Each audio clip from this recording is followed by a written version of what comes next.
Halos manginginig na sa galit si Cesar Sinieta ng Iglesia ni Cristo matapos na discover yung pagtampered sa Biblia. Inaakusahan niya ang Defensor Katoliko daw sa grupo ng St. Peter's Men's Society o kaya'y si Monsignor Jose Abreu ang nag-tampered sa dala niyang Biblia. Pansinin niyo mga kapatid. Na talagang dinikitan ko raw ito. Bueno, bubuksan natin titingnan natin yung Apokalipsis 13:18. Tingnan natin kung may dikit. Ayan. Ito po ang lugar na yun. Ito po. Ito po. Ayan po yun. Ayan po yun. Kung may dikit man yan, hindi ako ang may gawa. Defensor Katoliko nun, si Mr. Rolly Tesorero, siguro. O di kaya, baka si Monsignor Abreu din. Kasi si Abreu noon buhay pa. Inyo, talibong. Talibugok. Talibugok. Talibugok daw ako mga kapatid dahil na-discover yung pag-magic-magic niya sa Biblia.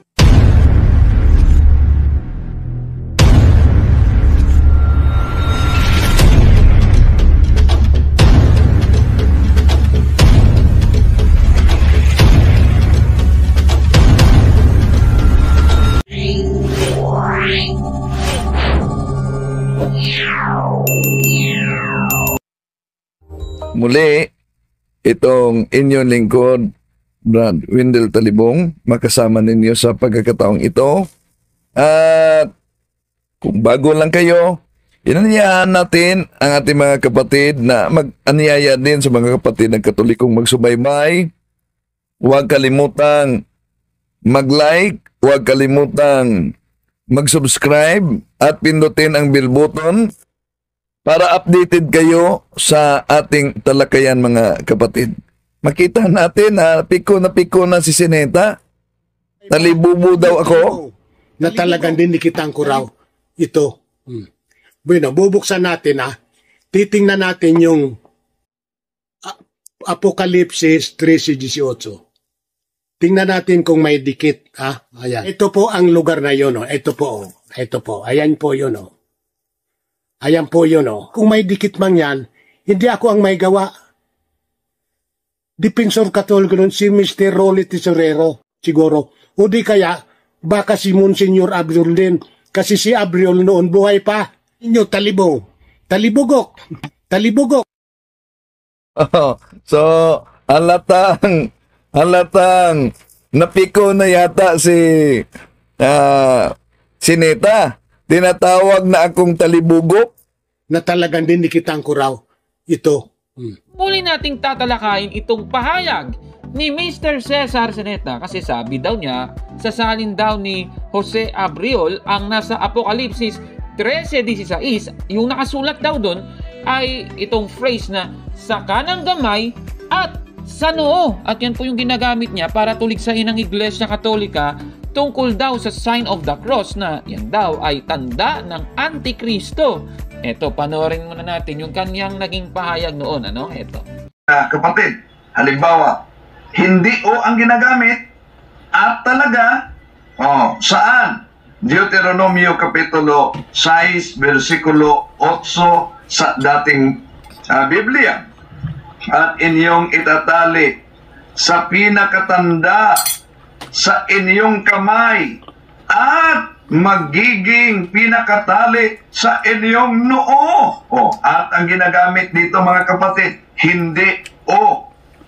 Talibong, 1 oras mahigit ang video mong ito. Paulit-ulit mong hinahanap yung salitang at sa Biblia na para sa iyo, dinaya namin, idinaragdag namin. Bumili ka ng Biblia na salin ni Monsignor Jose Abreu. Mababasa mo dyan yung salitang at.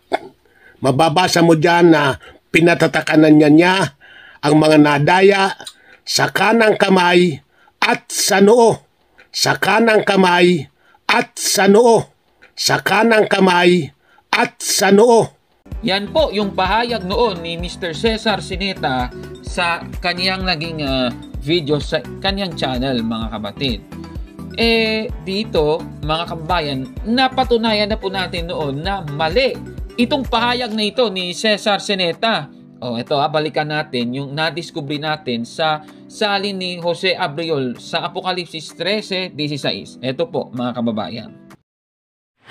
Ayan, so hawak ko po ngayon, mga kapatid, ito pong ang banal na Biblia. Ipapakita ko po sa inyo ito. Ito po ay bigay ng mga kapatid natin sa GSK Healing Online.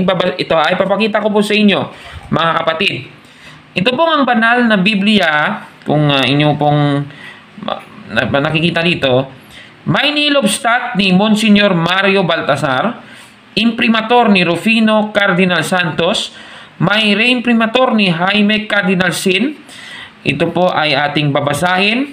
Ito po pala ay galing kay, ito, yung sabi dito, sa ang banal ang Biblia, pakita ko po sa inyo, ito po ang banal ang Biblia, ay salin ni Monsignor Jose Abriol, no? So, babasahin po natin. Ito pong nakasulat sa pahayag, o sa Apokalipsis, o sa pahayag, Kapitulo 13, ang talata po ay 16. Ganito po ang ating mababasa. Ipapakita ko po sa inyo, ha, para malaman at makita po ninyo. Ito po ang nakasulat. Pinatatakan niya ang lahat, hamak at dakila, mayaman at dukha, malaya at alipin, sa kanang kamay o sa noo. Ulitin ko po, mga kababayan. Pinatatakan niya ang lahat, hamak at dakila, mayaman at dukha, malaya at alipin, sa kanang kamay o sa noo. Mr. Cesar Senieta, ulitin ko para, kasi sabi niya sa salin daw ni Monsignor Abriol ay at daw yung nakalagay. Ipapakita ko po sa inyo, ulitin lang natin. 16. Pinatatakan niya ang lahat, hamak at dakila, mayaman at dukha, malaya at alipin, sa kanang kamay o sa noo. Klarong-klaro po yan, mga kababayan, ano? Parang mali ata si Mr. Cesar Senieta. Nagpapalusot na naman. Ayan. Ulitin ko po. Ang banal na Biblia na salin ni Monsignor Abriol sa pahayag o sa Apokalipsis 13:16. Ayan, mga kapatid. Kanang kamay at sa noo ba yung nakasulat? Mali po no? So, yan, mga kapatid. So, klarong-klaro po, mga kababayan. Yung nakasulat talaga sa Apokalipsis 13:16 ay sa kanang kamay o sa noo. Yan po yung nakalagay, mga kababayan. Kaya mali talaga si Cesar Senieta. Pero alam niyo, mga kababayan, may palusot na naman siya dito, mga kababayan. Isa po kasing video yung ating nakita na sinagot niya ang ating nabistong kapalpakan niya. Ito po yung video, mga kababayan. Matagal na pala to, no? Nasagot na pala niya yung video natin. Ngayon na natin nakita. Ito po ay ini-upload noong August 8, 2022 na may pamagat na ang sign of the cross ni Kaburnok, hindi utos ng Diyos. Aba, grabe naman itong si Cesar Senieta. Katunayan, meron po siyang sinasabi dito sa description box, ano? Sabi dito, ang pabibintang ng Factbusters PH at Kaburnok ay sarili niya ang tinatamaan. Aba, grabe naman itong taong ito.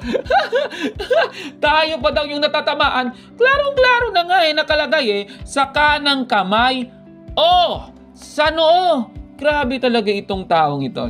Sige, tingnan natin, mga kababayan. Ano ba ang pahayag ni Cesar Senieta sa nasabing video na ito? Ito, panoorin po natin siya, mga kababayan.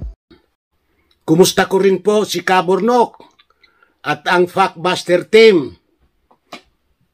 Sana po, Kaburnok, Factbuster team, sana po pagkatapos nito ay magsisi kayo. Ano?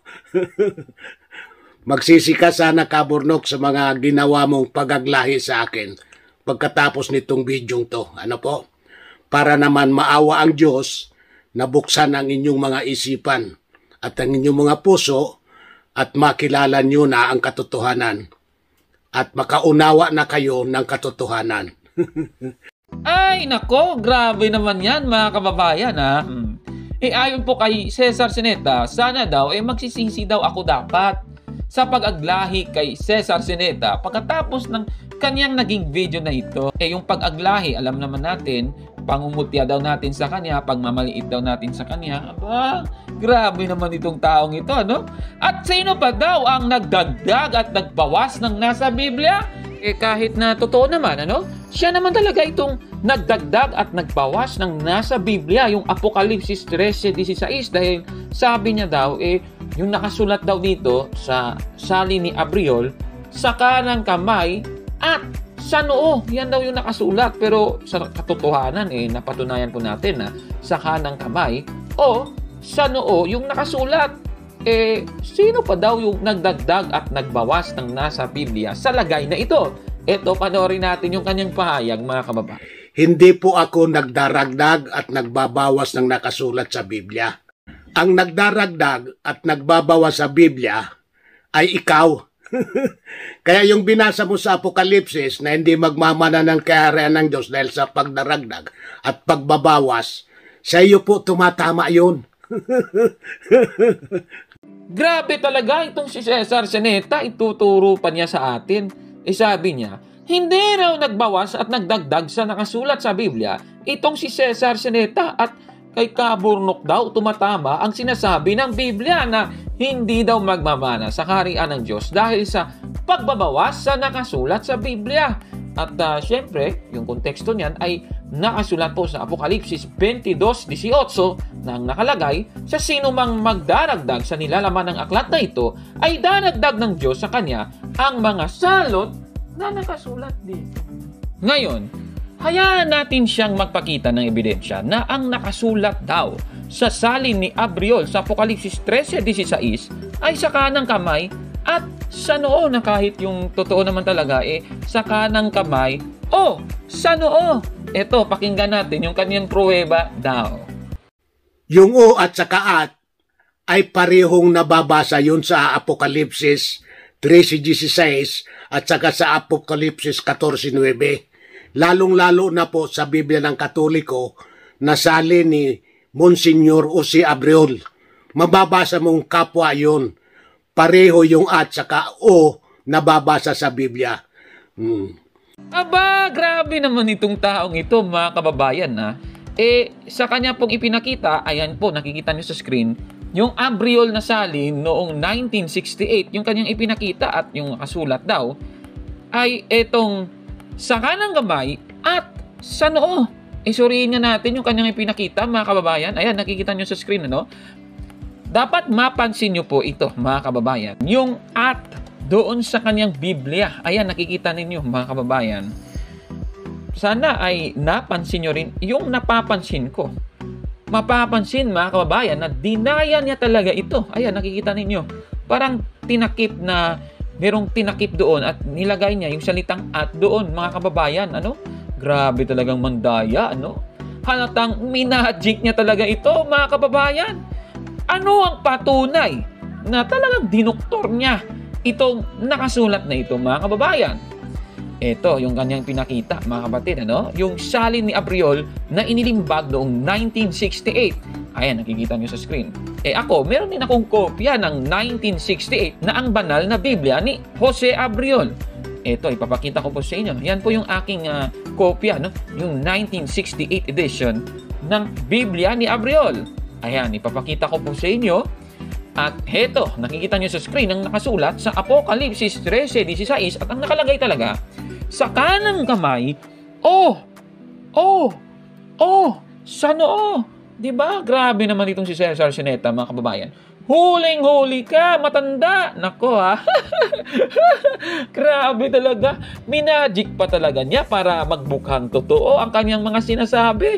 Huling-huli ka na. At dahil dito, napatunayan talaga natin na gagawa pa talaga ng palusot si Cesar Sineta sa pamamagitan ng isang malaking pandaraya. Kaya, huling-huli na naman ang iyong kasinungalingan, Mr. Cesar Sineta. Grabe talaga. Sabi ng Biblia, ang akala ng mangmang ay siya lamang ang tama. Huling-huli ka na, Cesar Sineta. Ano ba ang nangyari kay Cesar Sineta dahil nahuli natin siyang nagsisinungaling? Ano ba kasi yung nangyari talaga sa kanya sa lagay na ito? Eto, panoorin natin mismo mula sa kanyang bibig. Mga kapatid.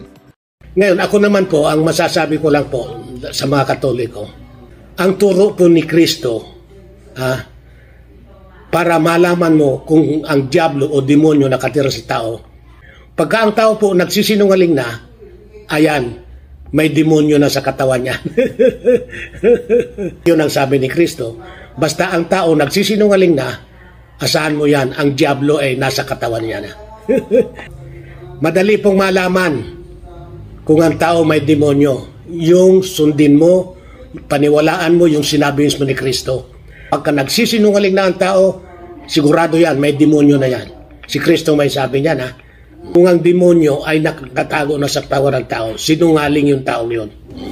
Kaya dahil sa pagsisinungaling, paulit-ulit na pagsisinungaling, adik na sa pagsisinungaling, kaya ayan, nasira na ang ulo. Kung ano-anong nakikita. Oh, di ba? Grabe talaga. Siya pala itong sira ang ulo eh. Bakit? Nagsisinungaling siya eh. Nasa loob talaga niya ang diablo, mga kababayan. Sa kanya na po niya nanggaling, di po galing sa atin yan. Kung noon ay itinuro pa niya kay Kaburnok itong sinasabi niya, makadiablong pagtuturo ninyo. Linalabag nyo ang batas ng Diyos. Masamang magdagdag, masamang magbawas. Dinaragdag mo eh. Kayong bintang mo sa akin na sa demonyo ako, ikaw yun. Sa kanya pala ito tumutukoy. Nako. Sa kanya pala tumatama. Ay, nako, Cesar Sineta talaga. Nakakatawa ka talaga. Siya na rin yung ating pasagutin. Saan ba mapupunta ang mga sinungaling kagaya ni Cesar Sineta? Di tanongin natin siya. Sino yung mga parurusahan sa apoy at asupre? Yun ang sinungaling eh. Yun ang sinungaling eh. Yun ang sinungaling eh. Yung mga parurusahan sa apoy at asupre. Okay, Tams. Siya na rin ang nagsabi niyan.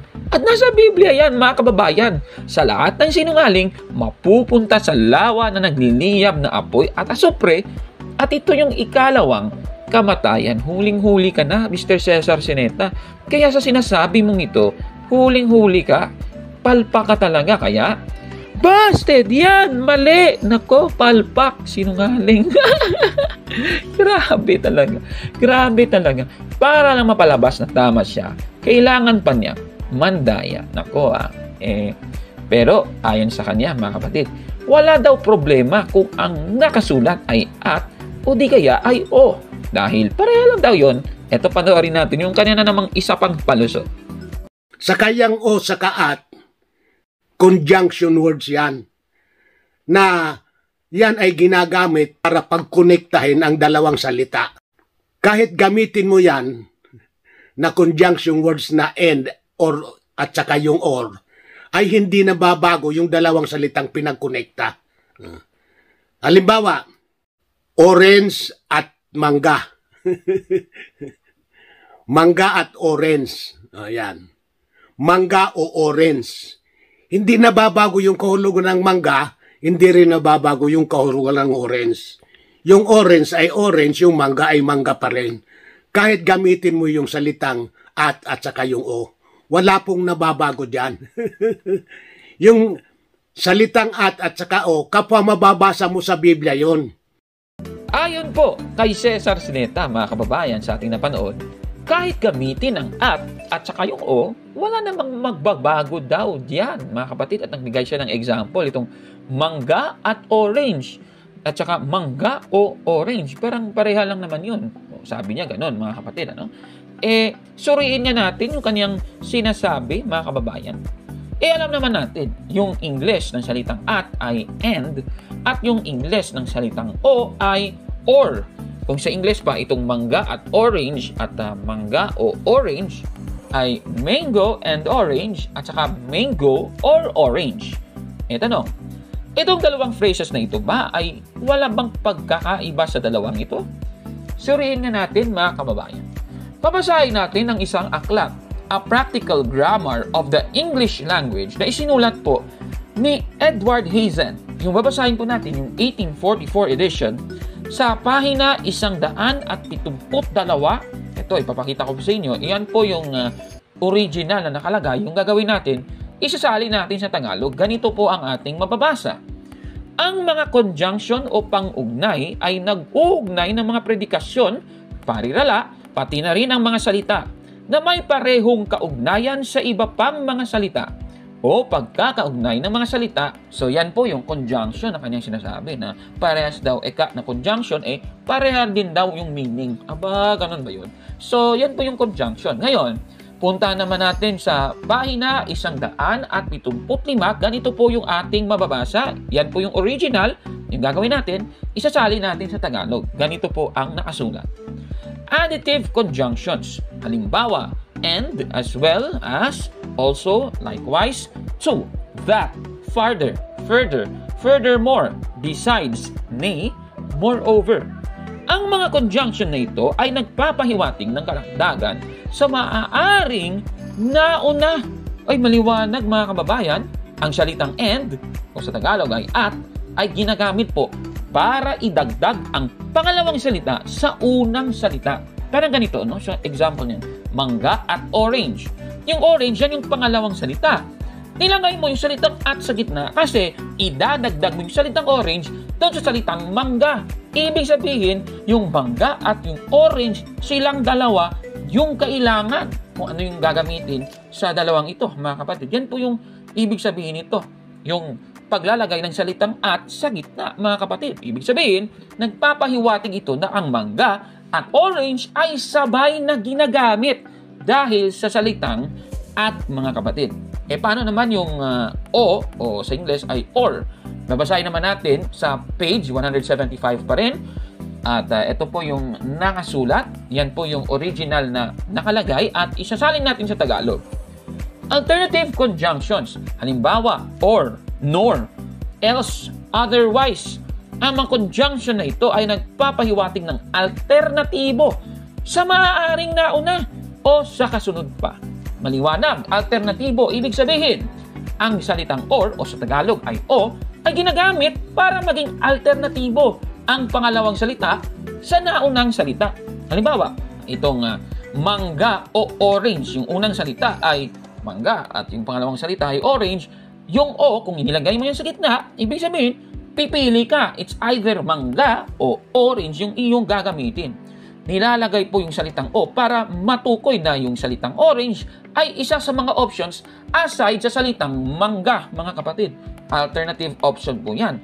Ibig sabihin, nagpapahiwatig ito na isa lang sa mangga at orange ang gagamitin dahil nga sa salitang o na nakalagay sa gitna, mga kapatid. So, ibig sabihin, dito po sa nakalagay sa Apokalipsis 13:16, dahil o nga ang nakalagay sa gitna, ibig sabihin, yung noo ay isa pang alternative option sa kanang kamay. Tanong, sa sign of the cross ba, applicable pa talaga yan? Naglalagay ka ba ng cross sa noo? O di naman kaya sa kanang kamay naglalagay ka din? Parang mali naman yan, Mr. Cesar Sineta. Yan po yung point natin dito, mga kababayan. Ibig sabihin, pinapalabas ng Apokalipsis 13:16 na ang marka ng hayop ay pinapapili kung sa kanang kamay o sa noo ilalagay. Yan po yung point natin. Kaya nga hindi ito applicable sa sign of the cross. Bobo lang si Cesar Sineta. Mang talaga ito sa grammar. Grammar na hindi pa niya alam. Naku, palpak. Naku. Kaya hindi po sign of the cross ang tinutukoy sa Apokalipsis 13:16 dahil hindi naman option sa sign of the cross na lagyan po ng marka ang kanang kamay, mga kababayan. Naku. Ito talagang si Cesar Sineta. Pagkatapos sinamin niya, mga kababayan, galing sa bibig niya na talagang wala naman sa Biblia yung kanyang akusasyon. Ito, panoorin natin, mga kapatid. Pag-aantanda mo ng kanang kamay at sa noo na ang katuparan ay sign of the cross. Wala sa Biblia yun. Wala sa Biblia yun. Wala sa Biblia yun. Kaya naman pala inamin mo dahil alam mong mali ka. Naku, grabe talaga. Kaya sa sinasabi mong ito, nako, grabe. Busted! Yan! Nako, huling-huli ka na. Nako, grabe talaga. Yan talaga ang nakasulat sa Biblia. Ang akala ng mangmang ay siya lamang ang tama. Huling-huli ka na, Cesar Sineta, sa iyong pagsisinungaling na ito. Bueno, bubuksan natin Titingnan natin yung Apokalipsis 13:18. Tingnan natin kung may dikit. Ayan. Ito po ang lugar na yun. Ito po.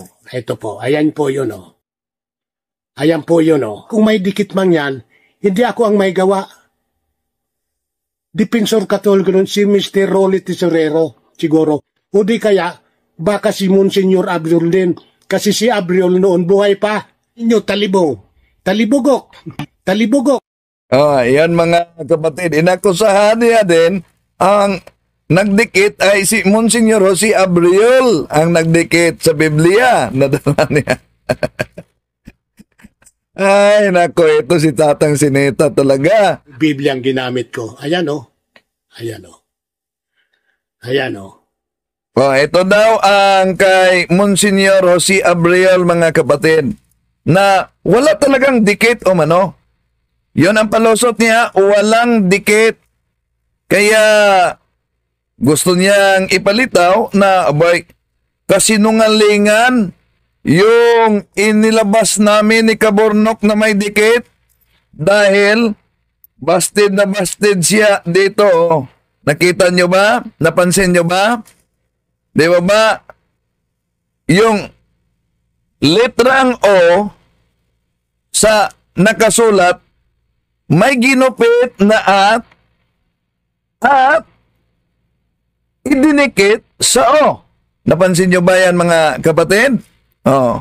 So, gusto niyang ipalitaw na isang kasinungalingan dahil dala niya ang Biblia ni Monsignor Abriol na wala daw umanong nakadikit. Ito, yung 7 months ago na video niya, pansinin niyo, makita ninyo kahit i-zoom in ninyo. Nakita niyo ba ang nakita ko?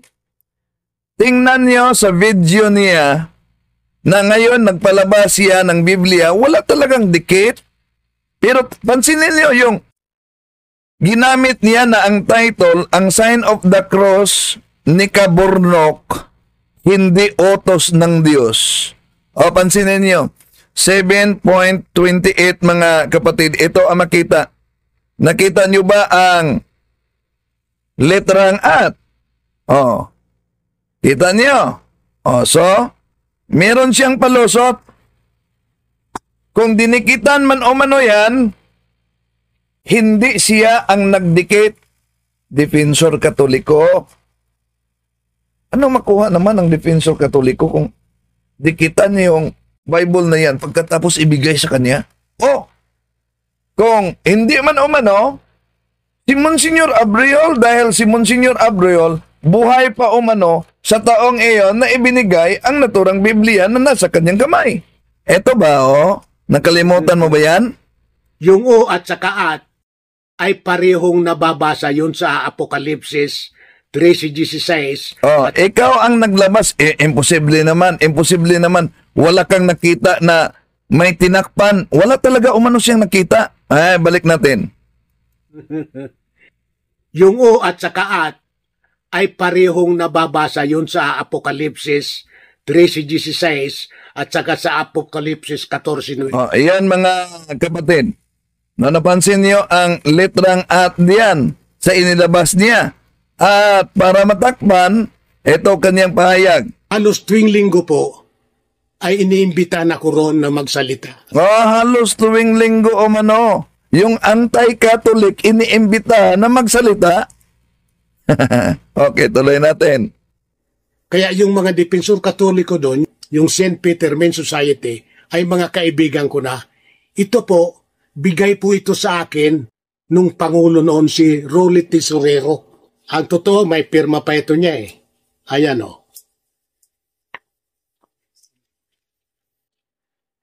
Ayan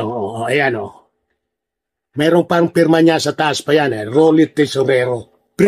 Kahit pa may pirma sa taas yan na ipinakita mo, di mo mabura itong naunang video na inilabas 7 months ago na Biblia na may nakadikit sa O na ginupit na at.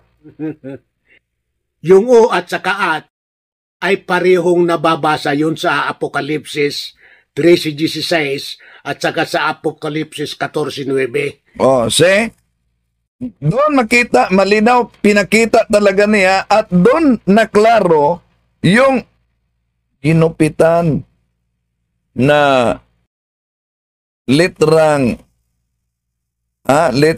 at inilagay, tingnan niyo, inilagay sa litrang O. Ang tanong, bakit po ba yun ang ipinakita niya? Kung sinabi niya, nasa dala-dala niya mismong Biblia, hindi naman makita na may nakadikit. Bakit yung ipinakita mong video 7 months ago, may dikit? Imposible naman. O kaya mga Iglesia ni Cristo. Sige, tingnan niyo, may dikit o wala? Imposible kundi sila makakita niyan. Naklarong-klaro, Yung O at saka at ay parehong nababasa yun sa Apokalipsis 13:16. Tingnan natin kung may dikit. Ayan. Ito po ang lugar na yun. Ito po. Ito po. Ayan po yun. Ayan po yun. Kung may dikit man yan, hindi ako ang may gawa.